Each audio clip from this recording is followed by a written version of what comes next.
একটা কথা জানো তো বন্ধুরা, যখন তুমি করতে পারবে তখন তোমাকে খুব ভালোবাসবে, আর যখন তুমি করবে না, তার মতের সাথে তোমার মিল হচ্ছে না, তখন তুমি খুব খারাপ, তুমি খুব নোংরা। যখন আমি করেছি তখন কিন্তু আমি তার কাছে ভালো ছিলাম, তখন উপকারটা নিতে ভালো লেগেছিল।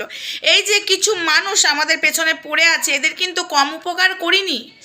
তাদের সন্তানকে নিয়ে কিছু বললে আমি আর ধরিত্রী অন্তত প্রতিবাদ করতাম, তাদের দলের লোক কিন্তু করতো না। এখন যাদের দল নিয়ে এত লাফালাফি চলছে, তো যাই হোক, আমার কথা হলো এতদিন করেছি বলে আমি সেটা বলছি না, কিন্তু তোমার পেছনে যখন আমি লেগে নেই, বেকার কেন আমাদের পেছনে পড়ে লেগে আছো তোমরা?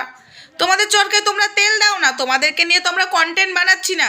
যেটা সত্যি, যেটা ভুল সবার সামনে তুলে ধরছি, প্রতিবাদ করছি বলে এত নিচে নামাবে আমাদেরকে, এত নোংরা ভাষা বলবে? মুখে খিস্তি দিই না, কিন্তু যেভাবে কথা বলছো খিস্তির থেকে কম যাও না তোমরা, যতই নিজেদেরকে শিক্ষিত প্রমাণ করো। ঠিক আছে, একটা টাইম অনেক করেছি, একটা টাইম এই সোমা ধরিত্রী যা লড়াই করেছে তোমাদের সন্তানদের জন্য এবং তোমাদের জন্য, তোমরা হয়তো আমাদের জন্য সেটুকুও করনি, বা আর কেউ তোমাদের জন্য সেটুকুও করেনি।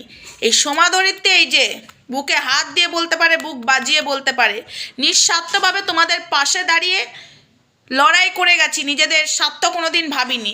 এখন নিজেরটা বুঝতে হচ্ছে গো। এতদিন নিজেরটা যদি বুঝতাম তাহলে হয়তো ভালোই হতো। কে কি বলছে না বলছে, কার কি হচ্ছে না হচ্ছে, কার সন্তানকে কি বলছে, দরকার নেই।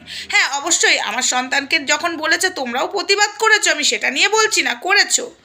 বাট এই সোমা ধরিত্রী যেটা করেছে, বুকে হাত দিয়ে বলো কতটা কি করেছে আর না করেছে। ঠিক আছে,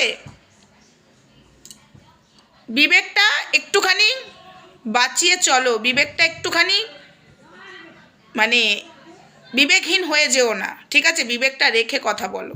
তো চলো, এটুকুই থাক।